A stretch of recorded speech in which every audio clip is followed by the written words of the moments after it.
Monzo Business is the proud partner of The Rest is Money. Now, did you know that over 600,000 businesses are already banking with Monzo Business? And mine is one of them. To celebrate us teaming up, we've got a special offer for you.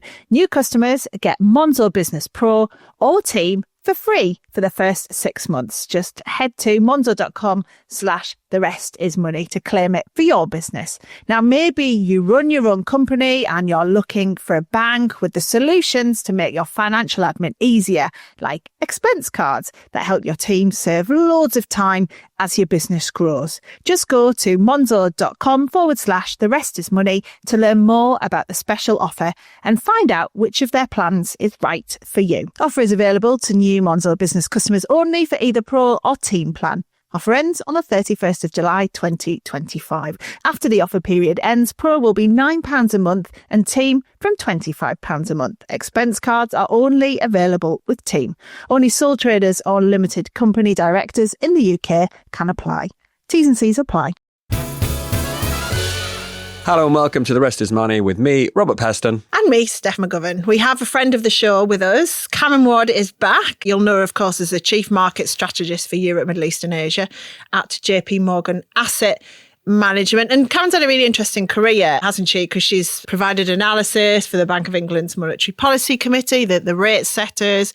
After the Brexit vote, she became the then Chancellor Philip Hammond's advisor before going on to chair the Council of Economic Advisors. So she's had an interesting career, hasn't she, before she even took up a job at JP Morgan Asset Management. Yeah, that's right. In terms of practical economics and indeed the behaviour of markets, she's been there, done that. But this is a particularly important moment because we're all beginning to understand what a Trump presidency means in a more fundamental sense. We've had the roller coaster. Now is a moment to sort of stand back and try and assess what it is we know about the long-term consequences of Trump in the White House. So here's our chat with Karen Ward.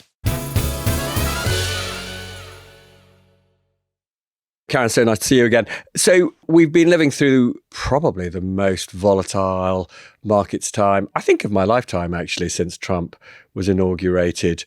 Where do you think we are? We're learning, I think is the way I would put it. We're learning the style, the strategy, the tolerance for pain around some of these strategies. So I think we're learning a lot about the US administration's final ambitions, but also the means which they might get there and what might moderate their behavior. So what we've learned is the opening gambit is always big and shocking. So the starting number of what a tariff might be or what a fiscal package might be is magnitudes of what anybody might have previously forecast.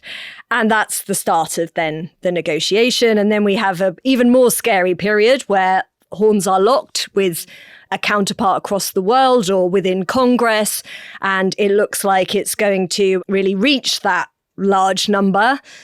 And then we have the period of de-escalation. So I sort of almost feel like I'm going through the 7 stages of grief on a regular basis, just with different notices coming out of the administration. That learning process is then very important for us navigating, because we realize how we need to manage our own thought process and emotions as we try and make good investment decisions. Yeah, because it must be a case now that there's a certain element of Trump fatigue. You know, he comes out, as you say, with this big announcement. And at first we saw markets massively react to that. Is there a sense now that people are like, hang on, let's just wait, take a step back, let's not react too quickly? Is there any of that going on? I think there is, but Steph, honestly, that worries me slightly, because I do think markets generally, and not just in our current situation, markets are often a very important guiding force to get politicians towards a sensible outcome. They are ruled by them, though, aren't they? Well, you hear, bond vigilantes, you hear this term and you always sort of think of, evil men in a basement somewhere. But it's not. This is people committing their capital, thinking, where do I want to put my money? And they put their money in places where they see sensible things happening.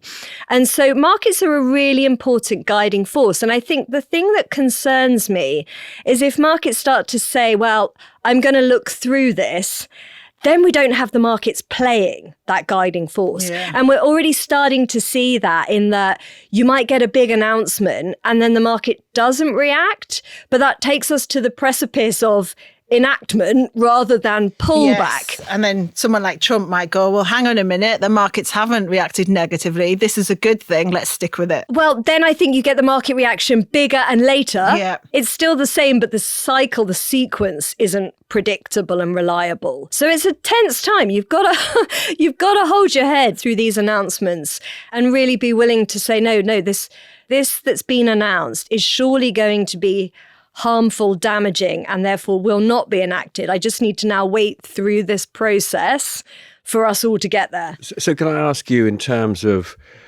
what matters in your world, and the thing that you think about is, where should investors put their money? It might be shares, it might be bonds, it might be commodities. You look at the sort of range of asset classes. And so if you look at the big things that Trump is doing, what for you is most important? Is it this tax bill and public spending bill that has just been passed, which involves very significant tax cuts, some spending cuts, depending on who you trust, will lead to a very significant increase in the US government's debt? Or is it tariffs? Which is more important for you?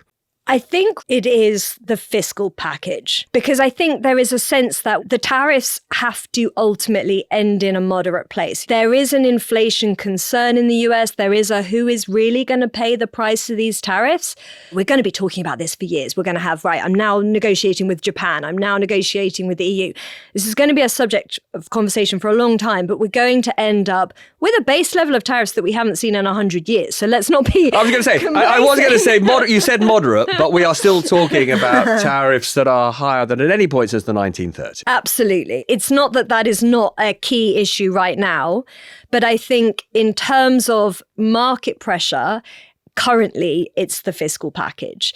The key question I'm asked all the time is, how far can the US Treasury push the bond market? Could the US have a Liz Truss moment, as it's so frequently termed now?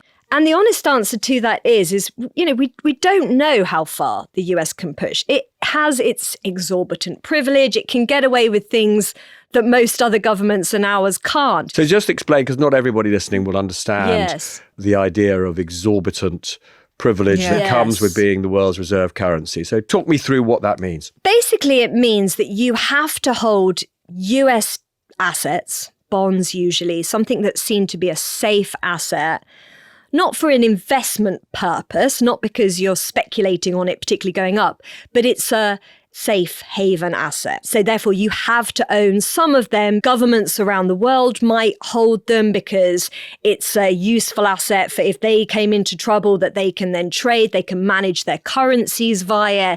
So they're sort of forced into holding a large amount of US assets, not for sort of speculative purposes. And the US has got to that position. It hasn't always, once the UK sterling was a reserve currency, it's got to that position because of, a strong economy, but huge belief in the institutional, the architectural framework around what protects the value of the dollar. And that was just because after the Second World War, we had all these new institutions created, the financial institutions like the International Monetary Fund, that underpin global financial stability. And there was talk at the time about whether or not there should effectively be a sort of global currency created. And in the end, the decision was taken that the dollar would play that role. That's exactly right. So the US has this privilege that countries like the UK doesn't have. However, coming back to could it have a Liz Truss moment, I think what the Liz Truss episode demonstrated is when you have an economy that's at full employment, where inflation is a lingering concern, anything you try and give away with the fiscal hand gets taken away with the monetary hand. So if the government tries to cut taxes, the market will immediately go, well, hang on, there's already inflation there. If they're cutting taxes, that means the central bank will have to raise interest rates or keep interest rates higher. And that's what's going on in US markets at the moment. The US markets have swung from thinking, gosh, maybe tariffs is going to result in a recession, But actually, maybe it's not. Maybe inflation is a bigger risk. Yeah. And we know as investors, inflation is a harder problem to hide from. It was interesting because before Trump got in and before all the tariffs and Liberation Day and everything else, we were talking about even when Trump creates this chaos, he benefits because of this safe haven element of the US. But that's been turned on its head, hasn't it? And that's what's really interesting about this. And he probably wasn't expecting that, for it to be hit so hard by the prospect of his cost to borrow money going up so much. Yeah, I mean, it's quite rare that you have a period where US interest rates rise.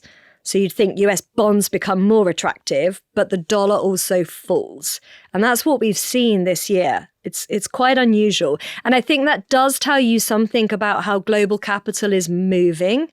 And I think that's one of the biggest things you can see that investors are thinking about. The US still has fabulous aspects of its economy that are not being challenged. It's brilliantly innovative, it's incredibly flexible, and it's got the Magnificent Seven and that thriving tech sector.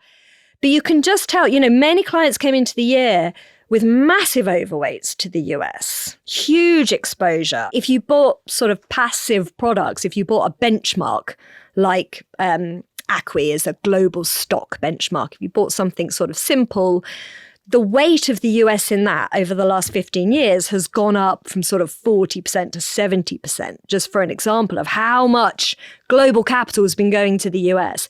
And you can see now that money just starting to shift. It's a slow process. It's happening mostly in Europe. You can see people thinking, maybe I don't want to be quite as overweight the US. I don't want to be abandoning my assets in the US. There's still some great profitable companies there. But maybe I want to have a little bit. Some stuff's going on here in Europe. There's a fiscal package happening in Germany that looks interesting. So you're just starting to see those capital flows incrementally move, and the dollar is a huge part of what gets caught up in that money moving. Just on the US, you have been somebody who, I don't know whether the right word is warning or forecasting, but that, the age of, obviously we all accept this, ultra low interest rates, effectively free money, is well and truly over. But compared to some people, you were expecting interest rates to remain, I think, higher for longer. But we've now seen the implicit interest rate on US 30-year treasuries, 30-year borrowing by the government at over 5%, the yield at over 5%, come down a bit. How worried were you when you saw that? Bond yields can rise for good reasons, healthy, happy reasons. This was a bad reason. So healthy, happy reasons are the economy is growing faster and companies are investing and they therefore want access to capital because they're so excited about the future.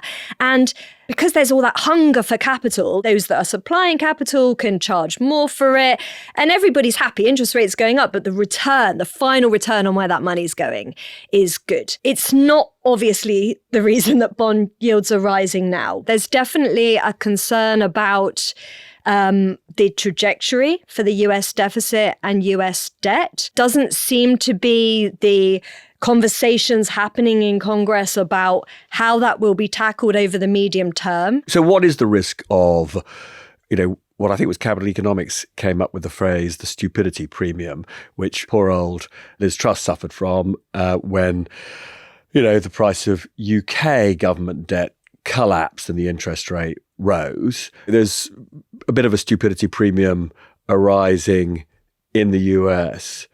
But how concerned should we be that there could be a genuine Truss moment where the American government would struggle to borrow? So let's think where we are in the process, because their process happens very differently to ours. We announce a budget. The government will do all of its homework behind the scenes, and then the government announces its budget and then puts that to Parliament for approval.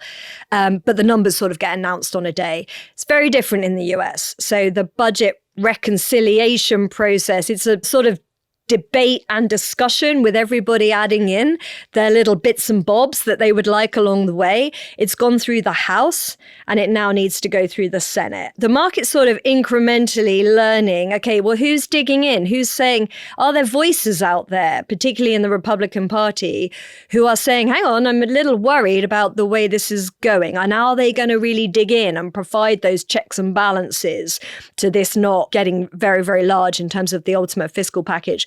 And what you're talking about is the deficit getting too large. Exactly. The final borrowing package, once we've taken into account all of the different tax cuts that everybody wants, and then once everybody's dug in on all the spending cuts they don't want, how does the final bill look? So we're going through that process at the moment. I don't think it's a sort of defining one-day shock like we had with Liz Truss. That's why we're seeing it creeping. And the bond market's sort of just keeping its eye on it, not terribly happy with the way in which it's progressing.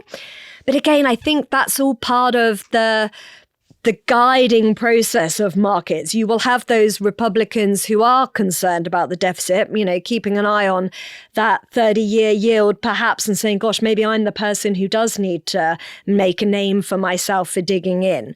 So I think as we move through the coming month, there's no sort of set timeline on the bill, but I think it will be more, the pressure will be continually upward on yields for at least the next few weeks. It's interesting that point you made about how they deliver financial change in America compared to us. Like, would it be better if we as a country didn't do these specific days where we announced everything at once and it was more drip feed? Yeah, it's a good question. I mean, I sort of feel like all of that negotiation still happens, but it happens behind the scenes. It happens with Treasury. And there's leaks as well. Fighting the departments. It's the departments asking for goodies and the Treasury saying, no, you can't have that, but you can have that. And so that they end up in a sort of ultimate fiscal package, but the one government decides. I think the problem when it has to happen across party, across the houses, is this process of everybody popping in their little ask along the way.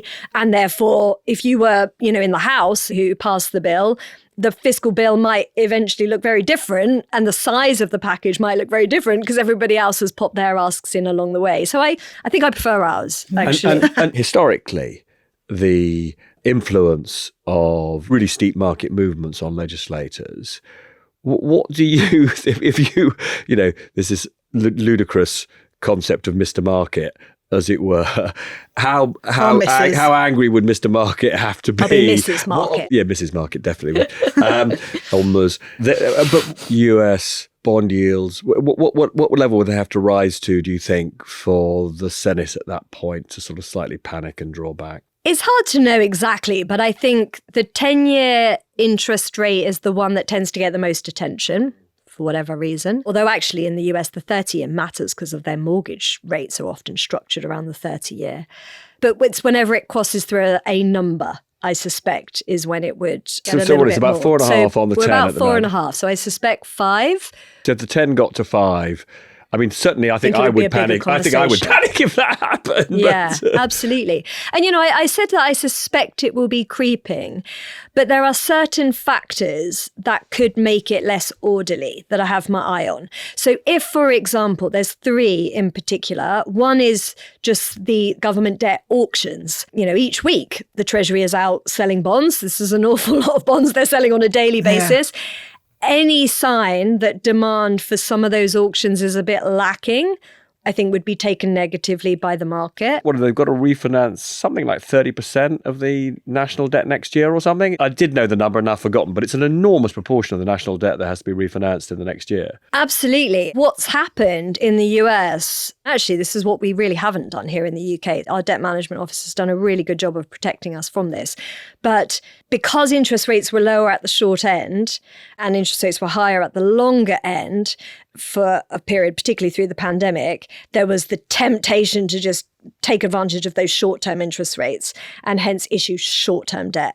But then the problem, if those interest rates then go up, is, of course, having to access the market at the higher long-term Which really rates. puts a burden on the government because then they haven't got money available for public spending and public services. So 3 things got to look at. One is whether or not investors are coming auctions. Coming in to buy American debt? Keeping an eye on the auctions. The second thing was inflation prints. If we get a hot inflation print, again, what So that just means a higher than expected number for inflation. Exactly. If there's any sign that, as it mixes in with the tariff news, that actually consumer prices are really starting to push up, that's going to feed into the interest rate narrative.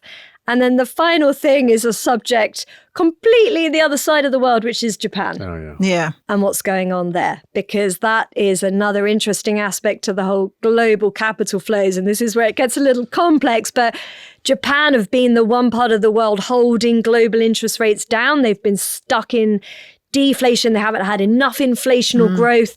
Suddenly things are waking up a little bit. It's amazing. I mean, it is literally amazing. For those of us who lived through both the Japanese boom and then the decades of deflation, what's going on is astonishing. Exactly. And it's sort of exciting, but maybe for the rest of the world has a nasty undertaste in that, they were a huge weight on global interest rates. And as their interest rates start to rise and some of that Japanese savings returns to Japanese markets, again, that abundant glut of savings, as Ben Bernanke called it 20 years ago, starts to head back to Japan, then that feeds into the whole, who's going to buy these bonds narrative. Yeah, because Japan has got a staggering amount of American bonds, hasn't it? Is it like $1 trillion or something? It's the largest holder of US debt. Yes. Yeah. So it's an important part of the narrative. So there, it's probably as important right now what the Bank of Japan governor says as what Jerome Powell, the head of the Federal Reserve, says. So much more we want to discuss with you. We'll be back in a minute or two after the break. Hello and welcome back to The Rest is Money with me, Steph McGovern. And with me, Robert Peston. So we're going to take a quick break from chatting to Karen and we're going to focus now on our Small Business Barometer, sponsored by Monzo Business. So look, we're going to talk about starting a business. And, one of the great things about the UK is how many people in this country now are driven to do that. And we want, as many exciting new businesses as we can get. Sometimes it's about the idea. Everybody's got to have an idea. You've got to have a decent plan. But actually, not all of us are cut out to be entrepreneurs. There are highs, there are lows. There's an obsessiveness you've got to have. People characterize it as the so-called founder's mindset. Yeah, I think that's right. Loads of people have good ideas for businesses. And often it's the simplest idea that is the best. But it takes a dogged determination to actually be able to deliver it. And also not just get it going, but then to kind of upscale it and everything else. I've been working recently with Ben Francis, the founder of Gymshark. So this is a lad who built this business from his parents' garage. Now, originally, him and his mate from uni were selling supplements. They then wanted to get into the kind of apparel, the gym clothing side of things. None of the manufacturers wanted to work with them. They had ideas for what they wanted to do. Manufacturers were like, well, you've got no history of clothing or anything. So they started doing it themselves. They got a sewing machine, they got a screen printer, and were literally in the garage making stuff. This is a lad, by the way, Ben, who has had various other businesses he tried to run. So he'd set up various apps and websites and things that had all failed. He says that was key to him doing well with Gymshark. Their big key thing that changed their fortunes forever was in 2013, so only a year after they'd started this, they used all of their money to get a position in this exhibition that was happening called the Body Power Expo in Birmingham. And they took this luxe tracksuit that they created there, and it basically sold out. And it made them, I think it was something like 30 grand. And then from there, it just absolutely boomed. But their key thing that I think in terms of a founder's mindset is, one, loads of setbacks and just working out what you can do to better yourself from them. So learning from mistakes, and it is totally fine to have failures and to have mistakes. Secondly, I think they were really good at that, building a community. So they did it organically by finding, influencers and fitness people to partner with to build this really authentic community, which is now massive. I mean, they've got like hundreds of millions of followers all over the world. And the other thing he did as well, which I really love, is he did Young Enterprise at school. So this, it was the scheme I did at school where you set up your own little business and you have a go at being like a marketing director or a managing director and things like that. So he had, he'd been interested in business from the start. But I think it's that key thing of mistakes and having that mindset to carry on when people are telling you can't do it. the idea is never enough. What matters is, creating a structure and a team around to you. deliver it. And then when things go wrong, not being disappointed. But I think there's another related point which I think people misunderstand about the founder's mindset. I think a lot of people think, the way to make it, and there are some founders who are like this, is just sort of total tyrants, right? But actually, if I look at the business leaders, and one of these may come to mind immediately to you, who I've known over the years who are total tyrants, actually in the end, quite often they fail, right? Because if you can't take advice, right, then, what you need, of course you need drive and you need the ability to motivate people, but you also need to hear when your colleagues are saying, you're getting this wrong, or this is a better way of doing it. And so if you can't be a team player, and if you can't recognize that the ideas of your colleagues or the criticism of your colleagues is utterly legitimate and actually worth hearing, then you will ultimately fail. Yeah. Right. Well, let's go back to our interview now with Karen Ward. But thank you very much to our business banking partners, Monzo Business, for supporting this part of the show. You can join me and over 600,000 other businesses already banking with Monzo Business. You can sign up for an account today. Only sole traders or limited company directors in the UK can apply. T's and C's apply.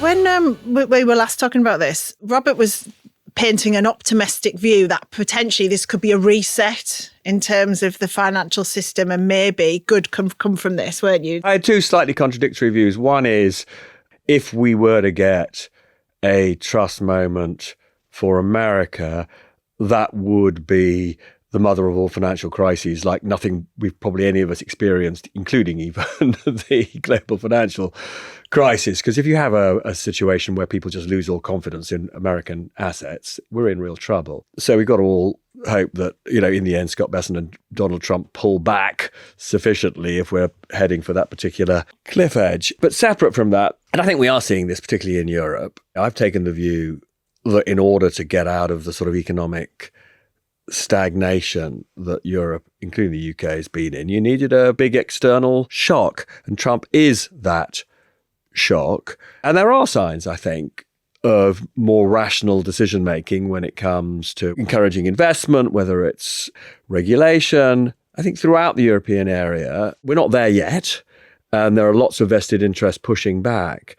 But Europe has enormous advantages, on the whole stable democracies, on the whole respect for the rule of law, some very creative business people, so long as we can improve the flow of capital to those people. I want to think of the coming decade as potentially Europe's decade. I really agree. And I think there are really good signs that this isn't just hope, that it's happening. I mean, the transformation that's happening in Germany on fiscal policy, I sort of describe Europe, and I apologies if I've used this before, but Europe, has been so focused on the long term, doing the right thing. We've been really focused on saving the planet and having climate regulations that works through all of our businesses and governments to make sure that we're paying the price of carbon, we're doing our bit to save the planet. We've been not sending checks in the post in the pandemic. We've been very moderate on fiscal policy compared to the US over the last 15 years. Germany, its level of debt since the financial crisis has gone down 10 percentage points. It's gone up 30 percentage points in the US. So we've sort of been behaving ourselves because we've been thinking very long term. And I think in Europe, there's this sort of realization that maybe we've gone too far in that. Maybe a bit of short-term fun. We've been so worried about the hangover, we didn't even go to the party. And so now we're seeing this loosening up and a bit more focus and an urgency on growth. And the reason I say we're seeing it, we've got this massive fiscal package. I mean, from Germany, the question only really is, can they possibly get the money spent, the volume of money they want to get spent? Is it too much to actually put into an economy all in one go? That's a nice problem to have. Our Chancellor Rachel Reeves would love to have that problem right now. But we're seeing lots of subtle things as well. I mean, there was a statement by the head of the EU, Ursula von der Leyen, she came out of a meeting with the auto manufacturers. And, she said there was some statements in there, which was like, the time to act is now. She really has heard that message from the automakers that, you know, they can't compete with China, who don't have climate regulations like we do. And therefore, if we're going to create our own products and our own jobs here, we've just got to help out. And then the EU-UK reset, you know, the subject of your last discussion. All of these positive things, there is an urgency in Europe. If we don't start to focus inwards ourselves, if we don't focus on protecting our own economy and our own growth, then we're going to flounder. And it's provided a glue that's bound the region together. It's galvanized us into action. And I think it's really positive. So what does that mean then for Rachel Reeves in the sense of what should she do? Because obviously there's a lot of pressure on her at the IMF saying about, you know, you need to think about the fiscal rules and not go too wild. Stick to the fiscal rules, although maybe do something which actually I did talk about multiple times on this podcast, which is there should be an OBR assessment only once a year. I thought the fact that we had one earlier this year was absolutely nuts. And it's reassuring that the IMF is putting pressure on Reeves to change her approach in that way. I definitely think to have a forecast without the Chancellor's ability to act and adjust based on the news is unhelpful, because what it leads to is just speculation. And that's what we saw earlier this year when she did her spring statement. Absolutely. And speculation can be really harmful, because what happens is therefore everybody fears every single tax that might happen. I mean, we saw this in our industry of when we approached the autumn budget, because there was this concern about some of the wealth taxes, capital gains taxes, etc. You had people withdraw their entire investments and park them in cash on a fear that they were going to get charged a capital gains. And then, you know, in the event it didn't happen, and then they're suddenly, you know, have missed out on this enormous opportunity of having their cash well deployed, invested, not just sat in the bank losing money because of inflation. And that was because of the fear of the tax. So I think it's completely right. And we're in that world, aren't we, already, of we're building up to the autumn. How's she going to balance the books?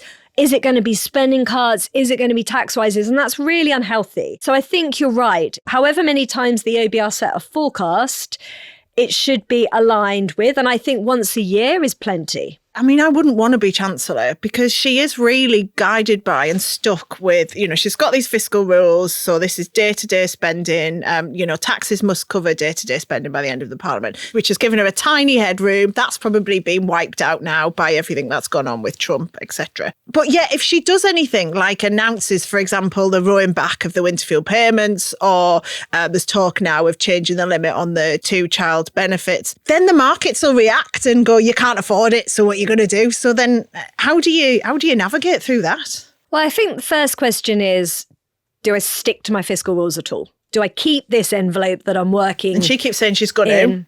And she keeps saying she's going to. I mean, I think the one thing that, now having worked in Number 11 and the Treasury for a period, I did that before this role, is what I realised in that experience is we sort of think the fiscal rules are created for the markets, and they're actually not. I mean, the market, if I asked a single investor in UK gilts, what is exactly the fiscal rule in the UK?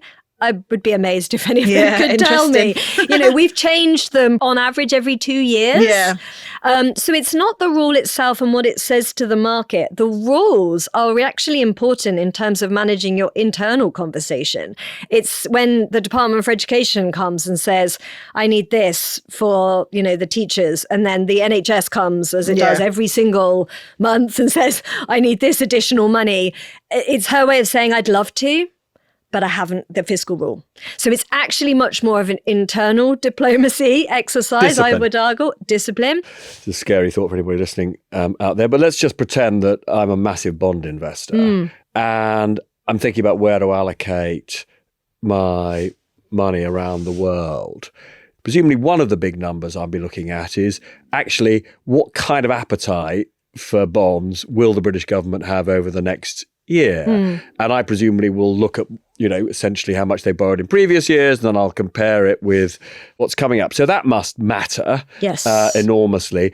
But then do I also worry, okay, so the national debt is now roughly 100% of national income. That's huge by the sounds of recent decades. You have to sort of go back, something like 50 years to be at those sorts of levels of indebtedness. I think a little bit about that kind of affordability issue. I might think about the growth rate of the UK, therefore its ability to generate taxes and pay that debt. Those presumably would be the big numbers I would think about, rather than whether or not at any particular moment in time you're going to hit or miss the fiscal rules by a few billion quid. Yes, I think all that's largely right. I mean, I think you have to remember that bond investing these days is sort of the ugly beauty contest. It's who's the least ugly rather than... So everybody's in a pretty bad state in government finances. Germany was the sort of one bastion of prudence out there, and as we discussed earlier, is loosening up. In some ways, it's simpler for investors. I think they look at an economy and just say, do they have a sensible long-term plan? Does the government have the ability to have the conversation with its electorate about what it can and can't afford? And does the electorate understand that? What pressure are they going to be under to do silly things? And that's where I actually think, when I'm having that conversation then with clients about what bonds are attractive, gilts are actually pretty high on my list at the moment because I feel like our fiscal conversation is quite well advanced. We know the government hasn't got abundant money. I know for certain I'm not going to get an income tax cut or any kind of tax cut coming. And so some of those conversations with the electorate aren't quite as well advanced in other parts of the world. So it's not so bad for us here, actually. So when the IMF says something like, Reeves must stick to the fiscal rules or there'll be market backlash, do you agree? I don't think the fiscal rules itself. I think if she said, so suppose we came to the autumn and the UK economy had really weakened. And it was pretty clear that if she then stuck to the rules by hiking taxes into a weakening economy, that wouldn't be seen actually as sensible medium-term policy. And actually the market wouldn't like it. There was a little bit of discussion about that in the autumn. There was a bit of a concern that actually there would be tightening into weakness, and that's not seen to be good. So the circumstances matter. The specific rule doesn't matter. But I think it's what the rules symbolize against the backdrop that's important. So if, as we approach the autumn, inflation is still sticky, because that's our problem here in the UK, actually. Inflation is just still stubbornly persistent. Inflation's still a bit sticky. The economy's fine. For all the bad, news out there, we've just had a 0.7% growth rate. We haven't had one of those for a long time. And so if the economy's looking fine, broadly, and she's not sticking to the rules, that's when the market would take issue. That will be the market saying, you have a fiscal challenge. You've got to work out how you constrain the size of the government against the tax envelope the UK population is willing to give you. You need to work that out. So that's why you need to stick to a fiscal rule, because this economy doesn't obviously need your help. That's the process the market goes through. But let's just talk through what a sensible chancellor would do in circumstances that are certainly plausible, right? So it is plausible that the Trump effect is only sort of, I don't think there's evidence that we're in recession in the UK, but I think most of us would say that 0.7% is probably not sustainable into the second and third quarters. I think that's because the impact of Trump's tariffs and chaos is bearing down on people's spending decisions and businesses' investment decisions. All right? So let's just say it slows down a bit. But inflation is sticky, and she does miss her fiscal rules, that there is a deficit, on her both projections for current spending and the national debt 5 years hence. I happen to think these rules are absolutely nuts. But anyway, those are the rules. In those circumstances, and let's only look at it from a market's point of view rather than, because there are other considerations, but let's just narrow it down to what, for example, bond investors would be looking for. In those circumstances where she's got to fill a hull, would they prefer tax rises or spending cuts? Good question. But it needs to go one level deeper of what nature would the tax hikes and spending cuts be. Because, what the market will be looking for is within what she can do is going to be best for growth, but at the same time, not problematic for inflation. Because I think that's where the autumn budget has created some issues, because the nature of the tax hike on companies' employer insurance contributions added to costs, and it does seem to have added into the inflationary pressure. And that therefore limits the Bank of England's job as well in generating growth and supporting the economy. So I think what the market will be looking at is what type of spending cuts would she focus on? If she starts to slash investment spending or things that they believe are very growth friendly, that would be seen as negative. If it's more medium-term restraint on spending, I think that is where the market would probably view the best as such decision. If we're not going to really mess around with the cash flows, tax and spending in this year, because clearly the economy is going through some difficulties, but we've got a really credible plan, for example, for how we're going to cope with our aging population and actually get the medium term onto a sustainable path. If you talk to, for example, pretty much anybody in the Tory party, this is a sort of also something that you would say it's not true of all Labour MPs, but it's probably true of the government. Consensus is now that the only way of saving money on the public spending side of things is through welfare reform. Do you agree with what seems to me to be a deceptively simplistic view? I think the challenge in the UK that we are seeing, which is affecting the economy, all of our problems, the economy, productivity, and the public finances, is we have had this dramatic fall in number of people working post-pandemic. It's recovered a little bit, but we've got particularly this youth cohort that aren't engaging in the workforce. And I don't know why that is. I've got a bit of a theory just from the basis of having a business where we employ lots of young people. It's because a lot of them now are just staying at home and are living with their parents. Right. And it's a bit of a sweeping generalisation, but we're finding that a lot of them will come and work and then be like, actually, I don't really like work. Right. And then they don't have the pressure because they And just do go mum and home dad not say, well, you've got to make a contribution? Well, no. Obviously, this is not every young person, but we're finding that, honestly, a lot of them just are like, they don't actually need to work. Because there was a time, there definitely was a time, mum and dad said, all right, you can live at home, but you got to hand over some money. But so that doesn't happen anymore. Obviously, I certainly will. I can't wait for mine to turn 16. Wait to get mine. Yeah, exactly. I've already laid out what their rents will be. But the point is, there are this cohort of people. But it's hugely problematic. Of course, when the young don't enter the workforce, for whatever reason, I mean, mental health has been part of the conversation about why, because then that's affecting the disability payments. That comes into the welfare discussion. For whatever reason, you don't want these people to be a lost generation. You want them for their own sakes as much as the economy. So that's where I think the welfare, and as I say, I'm not enough of an expert to know whether it is generosity of disability. I don't think anybody receiving these payments would feel they're generous, and I don't want to imply that at all. But some understanding of why we've got this low participation amongst this cohort, and it's not happening in other parts of the world, so we can't blame our smartphones and all of these gaming and all these things I battle with my preteens.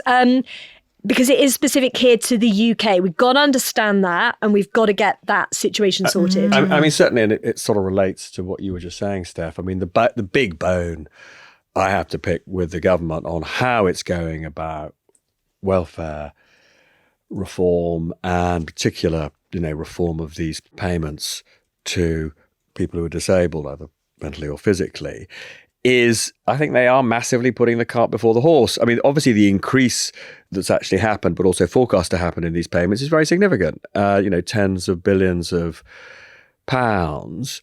But they are in parallel doing something perfectly sensible. I asked the former boss of John Lewis, Charlie Mayfield, who I had a long chat with the other day, to come up with some ideas about how to persuade employers to keep on their books people who become ill. Yeah. Because one of the great problems we have in this country is partly that employers don't want to take on disabled people, whether they're mentally or physically disabled. But the other problem is they struggle to keep them on their books once they fall sick.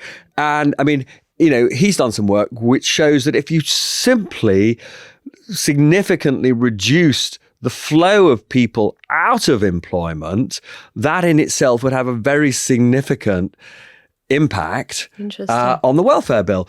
But he's only midway through his review. So why announce welfare changes before you actually have some constructive proposals that will help very, very large numbers of people to remain in gainful employment? I think that's the point about if we had like investment now in the short term to change things in terms of education and welfare and everything. If you kind of had that big boost now to just reset it, then in the longer term, that's got to be good for the economy. But the markets will then react on that overspend at the beginning, so they won't do it. I mean, as you and I kind of discussed many times before, there's a very odd view in the Treasury, which goes back decades, which is because of the so-called fungibility of money, investors don't make enough of a distinction when they see borrowing for investment and, borrowing for day-to-day spending. Most of us, if you take any interest in economics, know that borrowing for investment, so long as that investment is productive investment, it helps the growth rate of the economy and is actually good for the public finances in the long term. But because the Treasury does not make enough of a distinction between the types of borrowing, the fiscal rules now do. They have been changed. They have been changed so that the new fiscal rules, in theory, distinguish between, in a significant way, borrowing for investment and borrowing for day-to-day, that should change. But I just hark back to the beginning of austerity after, George Osborne became Chancellor. I still think that one of the more significantly damaging things that he and David Cameron did when they were in office was because it was politically easier to cut investment spending. That's what they did. Yeah. I think it did long-term harm. I certainly think that more generally, one of the things I say to clients all the time is markets or investors obsess about what the central banks are doing, whereas actually fiscal policy, what governments are doing often for economic growth, is much more important. And I do think the multipliers on government investment are large, they're sizable, and maintaining that aspect of spending. I do think though, again, markets, we've got this vision of, evil men in basements, that investors do look at the minutiae of what governments are doing. And actually, if you look at the day-by-day playthrough of the Liz Truss episode, the first package that she announced was large, but was fine for the market because it was seen to be sensible. The first package on the Friday was a sizable payment to support people with their energy bills, because it was when we were going through the energy crisis, and it was some investment spending. So it was a large deficit that actually the market went, that seems to be good for long-term growth. And if you're spending money that the market says, well, if that's going to generate growth, that's then going to generate future tax receipts. So it will pay for itself. That seems sensible. Where it all unraveled was then over the course of the weekend, where it was, and there's more to come. And then the market sort of went, oh, I don't know about that. So I do think, the market does look at the different tax spending decisions that are being made, the nature of it.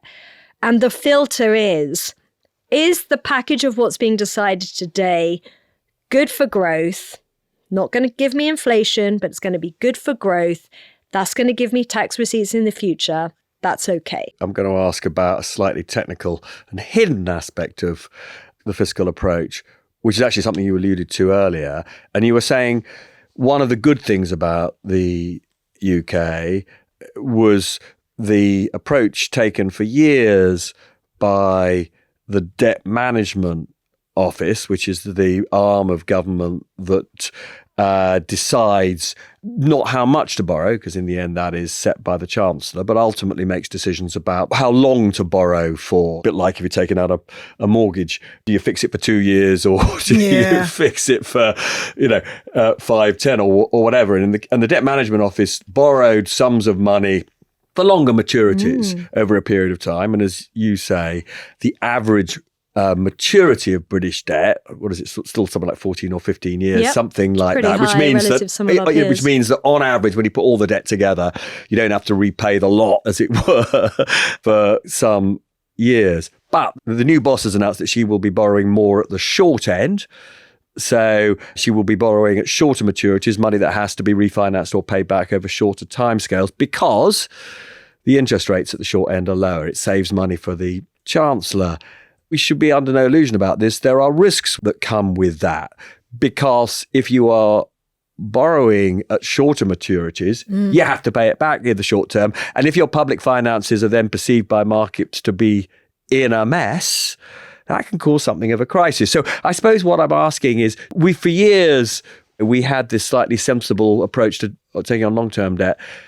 Should we be at all worried that the Debt Management Office is saying, actually, we're just going to go for the advantage of lower interest rates and borrow more at short term? No, I think it was a really good decision. I mean, I think our Debt Management Office are a bit sort of unsung heroes. We don't talk about them very often, but they are terrific. They have to place billions of pounds of debt a day. And they are so good at navigating the market sentiment. Where is their appetite? How are all the buyers of debt changing their behaviors? The big pension funds, the insurance funds, global investors. What do people want?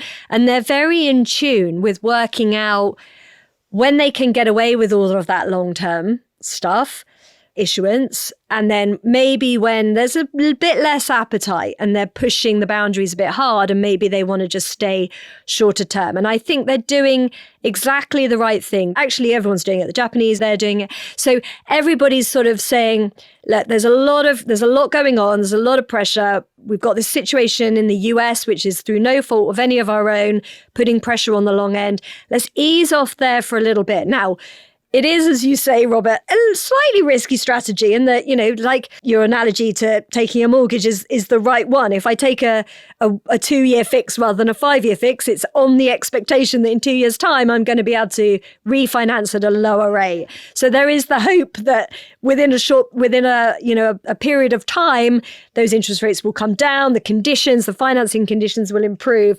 But I suspect they're right. We're going to, I suspect, over the next 18 months, still be in this world where Trump's doing an awful lot of things. There are this concern, but then we'll get beyond the midterms. That will probably be a defining moment in terms of what we start to see coming out of the US, maybe easing off.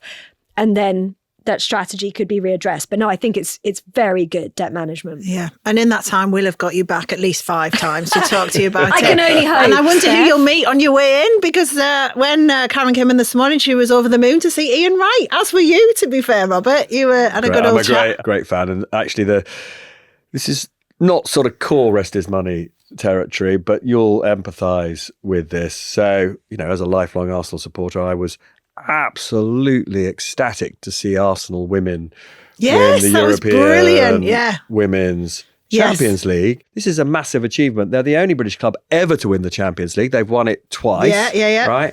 And I assumed that the borough of Islington, which is where Arsenal has its home, would, honour them at the town hall. There'd be that open bus thing where they parade. It didn't happen. And actually, if you're listening, Islington Council, would you please tell us why you are discriminating against, Arsenal women? An amazing achievement. Yeah, it's a really good point, actually. Yeah. I have to say, though, actually, it's Steph's the bigger name in our house, because I said to Steph on the way in that my 10 and 12-year-old sons, I never, ever impressed them. But when we sat and watched Bear Hunt together, and I said, I know Steph. And they said, no, you don't, Mum. And I said, and I showed the last time I was on the podcast, and you very kindly introduced me very nicely as well as a friend of the podcast. And for once, I impressed my preteen sons. There we go, Robert. I'm impressing the teenagers. Let's be absolutely clear. Your ego isn't big enough, so I'm so pleased that all happened. Thank you very much. Thanks, Karen. Made my day. Yeah, good. We will see you again soon and hopefully do the same then. Absolute pleasure. Thanks for having me. Right, that's it from us on The Rest Is Money. Bye-bye. Goodbye.